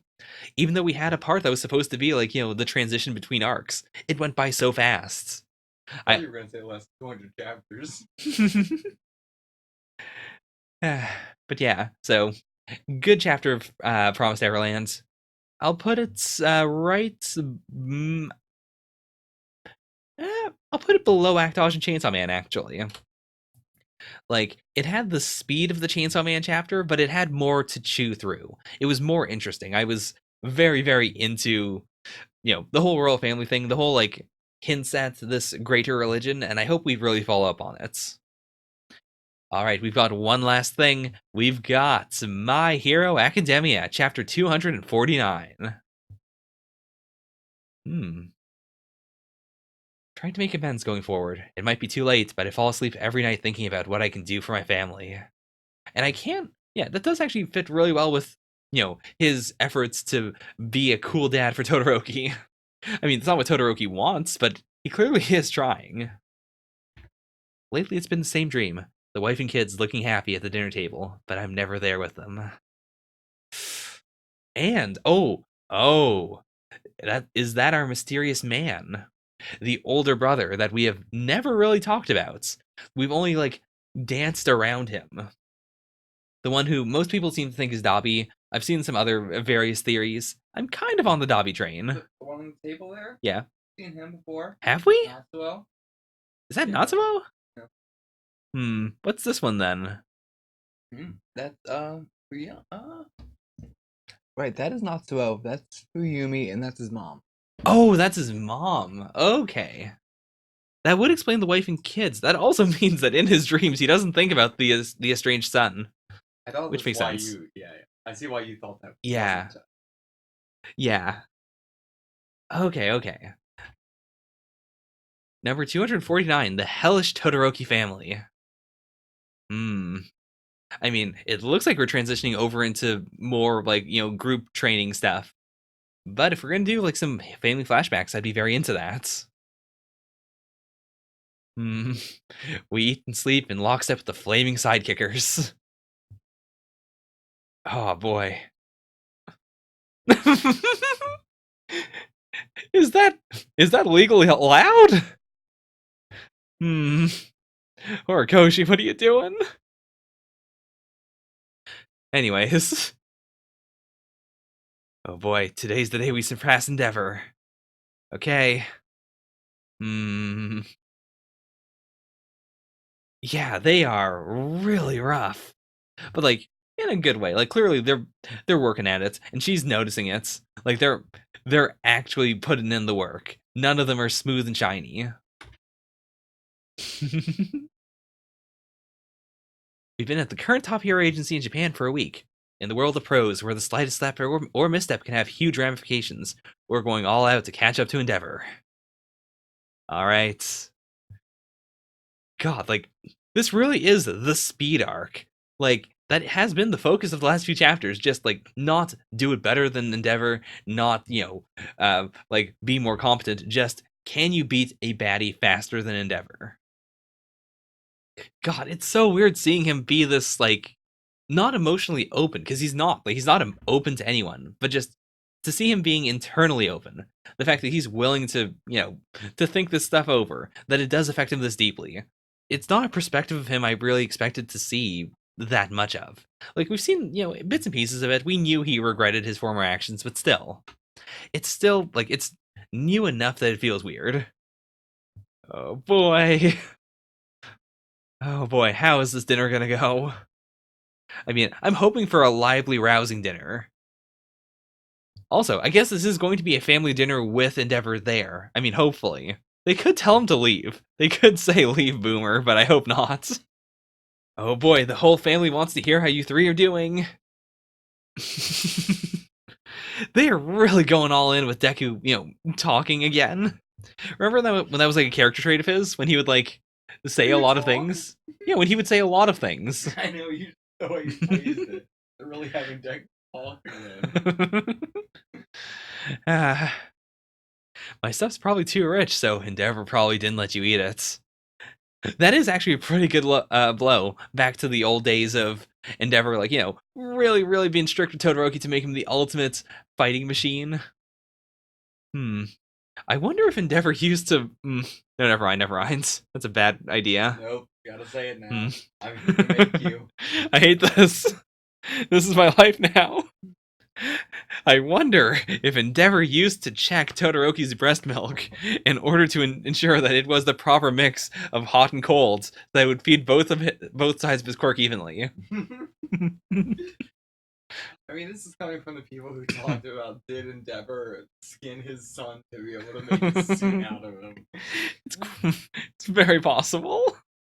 Oh, that's actually a cool way of, overlapping two different, like, speech bubbles. I don't think I've seen that before. Not so.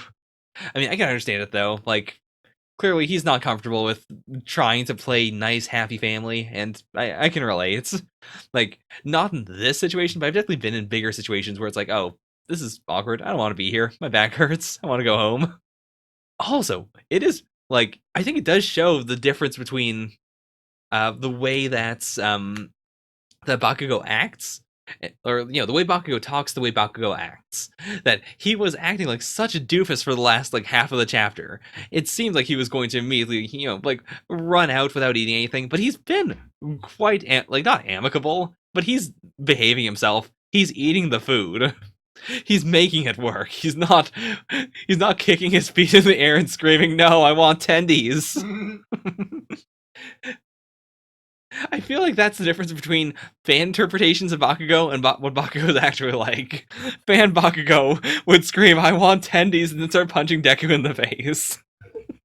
While screaming, "I wish you'd kill yourself." I do love that they all do freeze up, and he's the only one who just keeps eating. Yeah.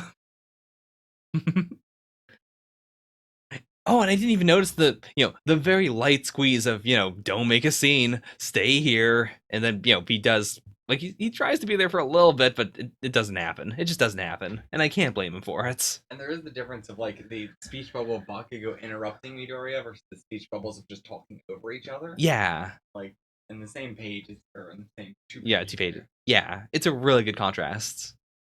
I do think this is a good way of doing the classic. It looks like a bubbly, like, thought bubble, but it's actually whispering. Because if you look at it, you can actually see the tiny little points that indicates they're speaking. I think that's good. I hate it whenever a series does thought bubbles, like actual, like, it's a bubble, and then a smaller tiny one, and then a smaller tiny one, all reaching down to a person's head, and then they're speaking out loud. But it's supposed to be a whisper. I think this is a perfect, like, mix of the two, where it's like, yeah, it works. Thank you, Horikoshi, for revolutionizing the game. Yeah, thank you for not following Oda. Horikoshi is the pit bull of manga. He changed the game.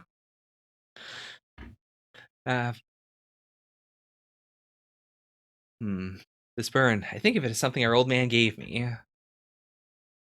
Yeah. I mean, yeah. I think that makes sense. Like, it is something that literally she gave him. But also, actually, I don't think we've ever seen this shot of her, like, using her quirk to try and stop the scalding. I think we've heard her screaming that. Or, yeah, we've seen her screaming it. But I don't think we've had this scene specifically of her trying to make it right immediately. Like, it's always been left vague as to whether she just, coldly poured it on his face and kept on pouring while holding him in place. Or if, she did regret it immediately afterwards. Honestly, I don't know how I should feel about him. Still haven't seen anything. And yeah, like, he hasn't really shown anything to Todoroki that would indicate that, he's really changed. He's just been trying to, interact with him more, which is what he was doing before. It's what he tried to do at the school festival. It's just, he's better now. People are saying he's better now, but has Todoroki really seen that? Not really. And part of that's that Todoroki doesn't want to see it, sure. But at the same time, like, Endeavor's bad at being a human being who expresses himself. And I am also a human being who is bad at expressing himself, so I can understand the stress of, not understanding someone who is hard to understand. It's bad both ways. And I don't think either of them, I think they both need to open up a bit more, but I can't really say, like, how do you do it? Who's the one who has to walk in and say, hey, you should respect your dad more, your abusive dad, you should respect him more. Remember when he punched you in the stomach and made you vomit all over the ground? Man, Bakugo's really trying to, like, I don't know what I would say this is specifically. It feels like he's trying to, like, not smooth things over, but he's trying to make it less awkward. I'll say it's screaming for tendies. It's screaming. Honestly, it is the opposite of screaming for tendies, in that he is screaming, like, he screamed what most people would want to scream in the situation of, why am I here? Why are you doing this now? Which is outside as soon as I came, scream, why? Yeah. Oh man, this is actually what I love about Bakugo. Like, yeah, when you host dinner, it's supposed to be civil and pleasant. I really do wish I could say this in more situations. I can't. It's not what I'm like, but man, this is some good Bakugo content. This is not dinner, where's Tendy? It's what a waste of good Szechuan Mapo Tofu. Mapo Tofu, of course, being the opposite of tendies. Are you saying that Bakugo is not going to scream for a Szechuan sauce? I mean, he would. I don't think Bakugo is the kind of man who would watch Rick and Morty, though. You need a very high IQ in order to understand Rick and Morty. Hey, Bakugo is the smartest in the class other than Momo, I think. That is true. He is number 2. Yeah. I guess that means that no, that is correct. He would be the first one climbing up on the counter screaming for Szechuan sauce. That is correct. He's Never mind. The intelligence and the personality.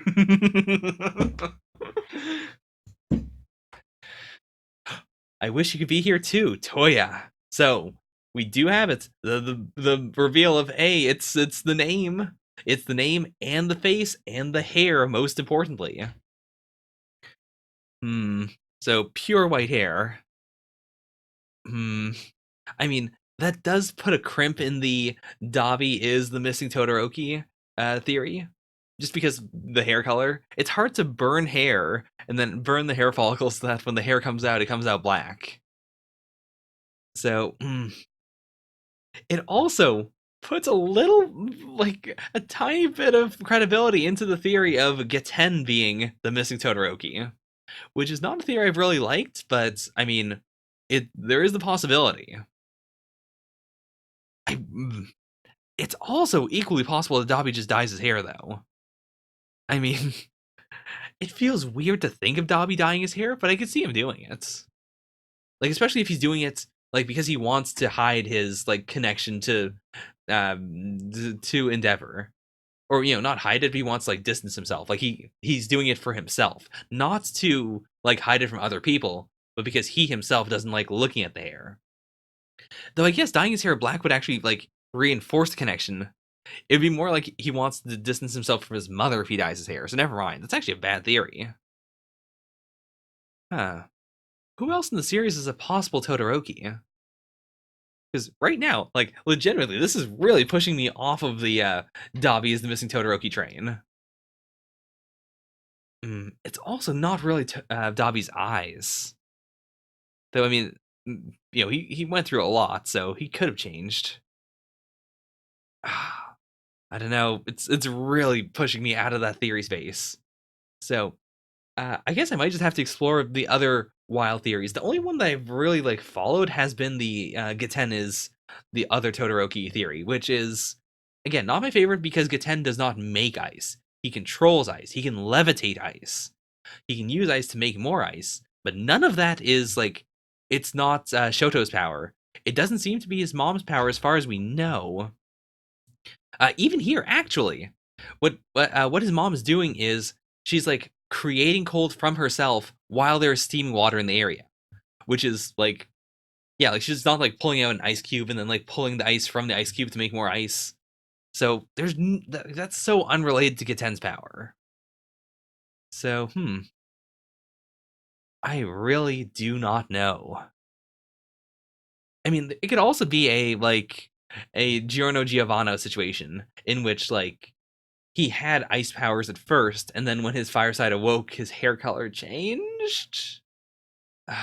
Even I don't believe that one. I'm really pulling at straws. The problem is, like, I mean, it doesn't really work that well at all. Yeah, because that's the only thing I can think of. Because, like, from what we've seen in the anime, it looks flowy, like, not like luxurious or anything, but it looks like normal hair. It doesn't look like carbon. It doesn't look like it doesn't look like, you know, the wreckage of a fire. He can be like, oh, all the smoke from all my flames, my skin burning has turned my hair black.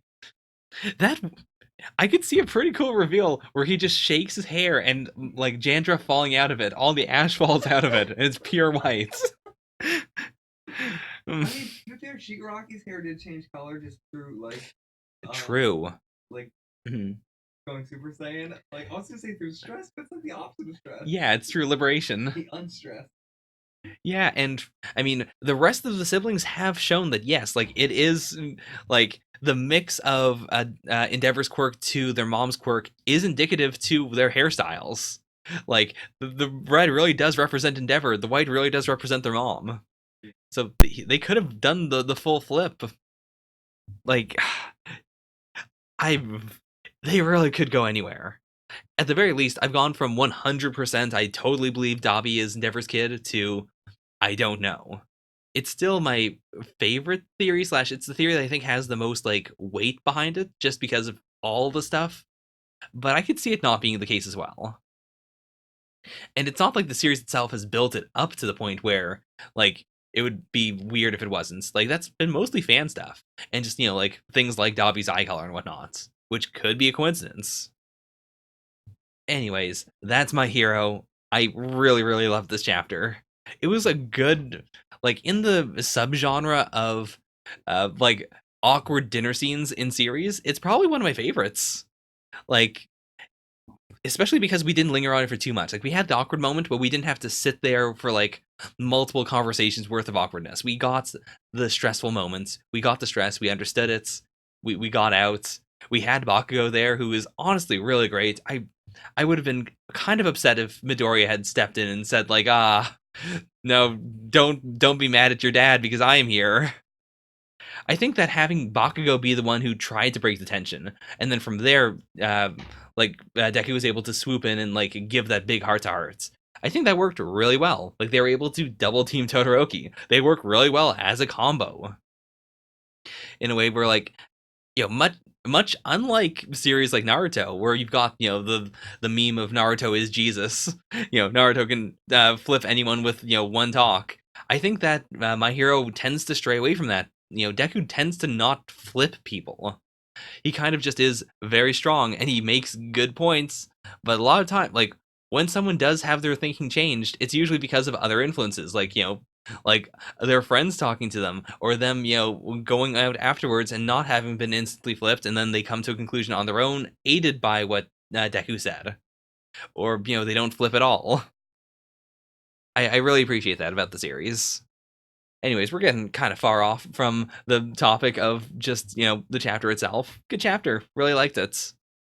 I'll slap it. I mean, it wasn't that much better than like Chainsaw Man or Dr. Stone reboots. So I'll put it right above Black Clover. I think that's fair. Which, I mean, I just said how much I love it, and it's there, and that just shows how much I loved everything else as well. This was a banger of a weekly Shonen Jump. I'm never gonna catch up with Demon Slayer because I don't like the manga, but I wish I could because like it had the cover page for this week, and if that was if it was one of the best chapters, like if it was the headline or banger of a chapter of the issue, then it must have been absolutely amazing because this issue was full of fantastic chapters. Anyways, that was a long-winded way of saying that I liked the issue. Let's move on to not the comment page. Whoops, I do it every once in a while, and it's always a mistake. What I wanted to click on was the Mangaka Musings, also known as the author comments. I totally forgot about my dentist appointment. I've been immobile for an hour from the shock of realizing the trouble I caused for my dentist. Oof, I've been there. I've been exactly there. Boichi Sensei is already so busy with 2 series, and yet we now have super intense action scenes for him to draw. I'm so sorry. I mean, I feel like Boichi does kind of what Kubo did, in that Tight Kubo would, like, in order to like sell the impact of certain strikes really well, he would not do a background, and then he would also do like a really big sword slash. And that would also mean that he wouldn't have to draw a character. Like, he wouldn't have to draw much of a certain character, the character being slashed. Because the character, like, the background wouldn't exist, and then a large part of the character would be censored by the sword and the sword slash. And I feel like Boichi does that with his, like, speed lines everywhere. I feel like, he draws the background, and then instead of, like, doing a lot of complicated choreography, he's kind of, like, does the lines. And it's not bad. Like, I do think it is enjoyable. It's just, like, I don't think it's that stressful for him to draw that, as opposed to, Inagaki's other things, like, hey, draw a computer, or draw, like, 50 smartphones. He didn't draw the 50 smartphones or anything, but, like, there's a lot of other very intensive things that I think would be a lot harder to do than a background he would have to draw anyways, and then a whole lot of speed lines everywhere. Every time my computer breaks, I replace it with better parts. Its power level rises every time it recovers from death. That's actually a really good Dragon Ball reference. Like, it's good because she didn't say its power level rises every time it recovers from death, like Goku. I appreciate it. Thank you, Posca, for having the slightest bit of tact. I received... Oh, okay. I thought Yuki Tapsa said, I received permissions from Gotsuke Sensei, a birthday present for luck from a fan. But no, it's Persimmons. I was about to ask, what permissions is he getting? I had to hold myself up from falling down when I slipped on my carpet, and now my muscles are all sore. Oof. Right before my deadline, I'm thinking, meat, meat, meat. But afterwards, I just feel like having a nice bowl of miso soup. I can understand that. Like, similarly, every time I get off work, not every time, but a lot of the times I get off work, I do think meat, meat, meat. Maybe not that specifically in my head, but I do have a craving for meat. But by the time I drive home, I don't want meat anymore. I don't know why that is. I absolutely have a feeling of meat, meat, meat whenever I got off work. Oh my. Osaka-san, who plays the role of Naruyuki, got married. Congratulations! That is one of the most Taishi comments. Like, if it's not him talking about, his daughter, it's him just making a wholesome comment about someone he's worked with. I'm throwing myself at so many jobs that it feels like Sadako versus Kayako. What? Sadako versus Kayako, I assume, is the Ring versus the Grudge movie, right? I believe that's what it was called, right? Yes, it was. To be fair, I never saw Sadako versus Kayako, so I assume Sadako versus Kayako is a lot like being a stressed mangaka. I do need to actually... I'll pin that for now. I do want to watch it eventually.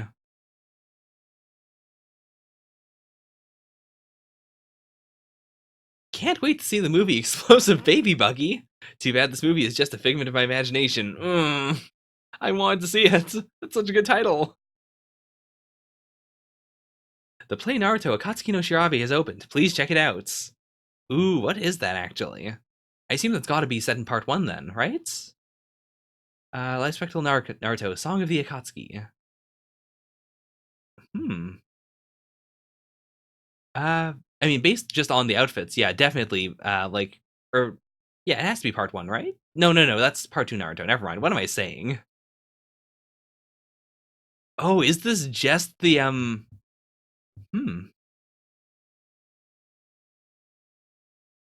Yeah, I'm not gonna say anything specific, but... I really hope that gets filmed. Like, I hope there's an official film I can watch of that eventually. I'm so, like, amazed by, like, modern stage performances of anime and manga things. Like, I'm a big fan of just doing weird stuff with lights to imply special effects. I think that's super cool. I do like stage productions where there's actual, like, explosions and stuff, but I don't know. I feel like in my old age, in my late 20s age, I've gotten more and more into the, like, appreciating just implying stuff, or like, when someone like shoots a big beam of light and you're like, oh, that's supposed to be an energy blast. That's cool. I don't know. I've grown to appreciate that a lot more.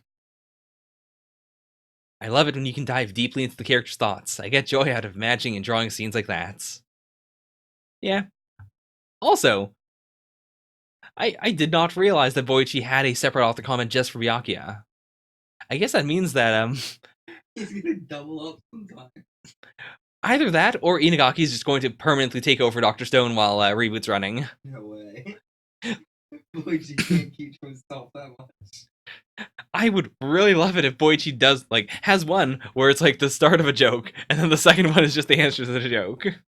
I hope he does his, like, jump thing of, oh my god, I feel like I'm gonna die, I hate life, and then next week, oh my god, I love working, and jump, especially I've ever had in my life, which is on the same page. Oh my god, that would be amazing. Alright, so that's the author comments. Overall, DANK manga. Yes, that is correct. It was some DANK manga this week. I've had a good time. I really need to start listening to the Shonen Jump podcast again. Like, I'm so behind on all of my podcasts, but... oh no, they're getting ready for Anime NYC. It's not going to be a good episode. The pre-con episodes are never good. But I'm so curious about the state of Jump right now. Anyways, that's Jump. I hope some of that was good. I don't think a lot of it was. I don't know, I felt very off this week compared to 2 days ago, which was last week's reaction, which was maybe better? Don't know. Anyways, it was a good time. Thank you all so much for watching. If you want to support the channel, check out Mr. Donut the Donut's Patreon, because if you support him, you're supporting me. Because we live together and we support one another, because we're in love. Absolutely true. So, support him. No, support him. Support him by support him. Me. No, support him. Support him by no, support him. Me. If you pay my money, you pay my Patreon, you're supporting him. Support him by supporting me. Support him. Support him.